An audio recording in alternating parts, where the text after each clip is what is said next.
বাচ্চারা যেভাবে হামলা করেছে, আপনারা এই বাইকে অবশ্যই ছিলেন কিন্তু অভিযোগ করছে।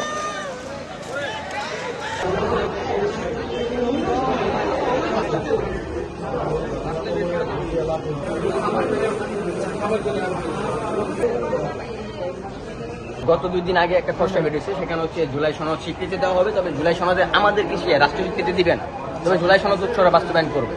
তো আমরা সেটা নিয়ে একটা প্রেস ব্রিফিং করি, ব্রিফিং করে সাংবাদিকের মাধ্যমে আমরা সেটা পুরো জাতিকে জানিয়ে দিই, কিন্তু সরকার সেটাকে কোনো পদক্ষেপ ভাবে নেয়নি আর কি। কিন্তু কোনো গুরুত্ব না দিয়ে কিন্তু হচ্ছে আজকে এটা আপনার ওরা আর কি বাস্তবায়ন করবে সেই পরিকল্পনা করেছে। তো আমরা এটার প্রতিবাদ জানিয়ে আজকে আমরা এখানে সংসদ ভবনের সামনে জড়া হই যে আমরা এই জুলাই সনদ মানি না।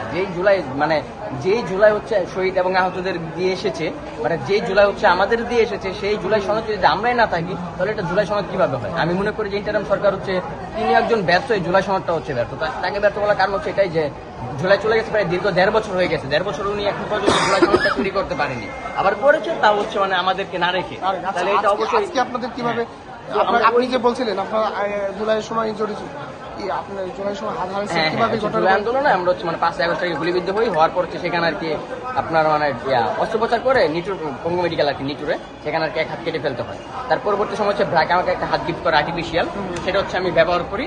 তো এই হাতটা পরে আজকে সংসদ ভবনের সামনে এসেছিলাম যে আমরা এটার প্রতিবাদ জানাবো, কিন্তু হচ্ছে ইন্টারিম সরকারের আর কি গভর্নমেন্টের অনুমতিতে হাইনা বাহিনী, পুলিশ বাহিনী তার হচ্ছে আমাদের জুলাই যুদ্ধের উপর আক্রমণ চালায়। তাহলে হচ্ছে যে আমার আগে যেই স্থানটাতে গুলিকে হাতটা হারাইছি, ঠিক সেই স্থানটাতে আজকেও আঘাত করে আমার হাতটা ভেঙে দেয়। তাহলে হচ্ছে আমার যে হাঁটুতে আর কি এই হাতে বাইরে দেয় 2টা, এই হাতে 4-5টা বাইরে দেয়, এবং হাঁটুতে সেম একই জায়গায় 5-7টা বাইরে দেয়, যার কারণে হচ্ছে আমার এই হাত পাটা চলতেছে না।